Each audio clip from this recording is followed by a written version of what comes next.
are throwing a pizza party. Okay, so now we're gonna take a hunk of dough. We put our dough on our floured surface.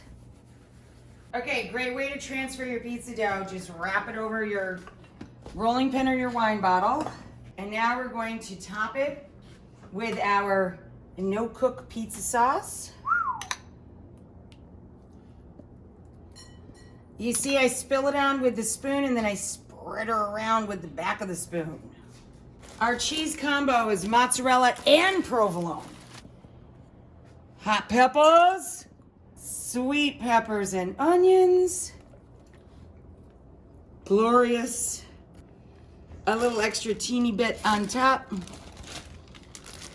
of the cheeses, the magic of the cheeses. Come on, honey, try. Oh! Once again, the Rachael fell apart and we lost an edge. Now we're moving on to the John. The dough transfer, the sauce-a-rooney. So this is hot sopressata. She's a hot sopressata. And we're gonna do a little under the cheese and a little over the cheese. Smoked mozzarella cheese.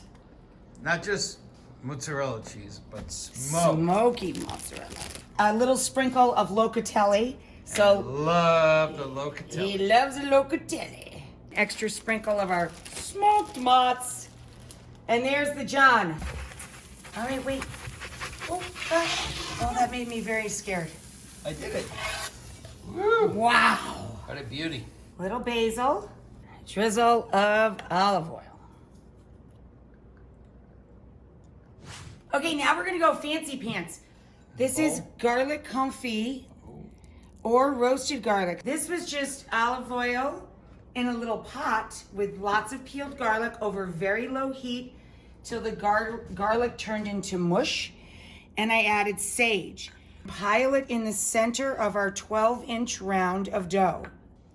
Slather that dough all around very gently with your garlic, olive oil, sage combination. I took baby potatoes of any kind, little baby potatoes. I used 4 or 5 for one pizza, and I parboiled them 5 minutes. Then I cooled them so I could handle them, and I used the large side of my box grater, or you can use a mandolin, or you can thinly slice them by hand. And we're gonna scatter the potato all over the pizza. Italian fontina, I used a little Valdosta. You can use any kind of fontina you like.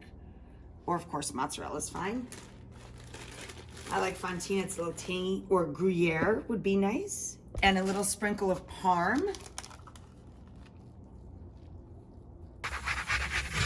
Woo, what a transfer.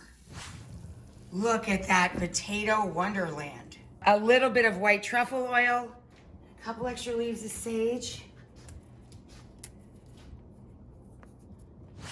So this pizza celebrates spring. I have a little of the whites of 4 or 5 ramps. Again, you can use scallions or spring onions, a little bit of pecorino, and a sprinkle of ground fennel, fennel pollen, or fennel seed, and that's like a flourish. So we're gonna take our ramp ricotta, and we're gonna carefully kind of maneuver it around the dough. We're gonna take our zucchini flowers and start putting them all around the pizza like a giant sunshine. And all I did was remove the stamen, the center of the flower, that part, okay? And then you turn them kind of upside downsy. And then we're gonna take a little mozzarella, scatter that around our sunshine. And then we're gonna take the greens from your scallions or your ramps, scatter a few of those on top. And a little bit of mozz in the middle. And then our last couple of flowers here on top. And then your favorite, honey, locatelli. Oh, we did it! Woo! This is gonna get chili flakes and honey.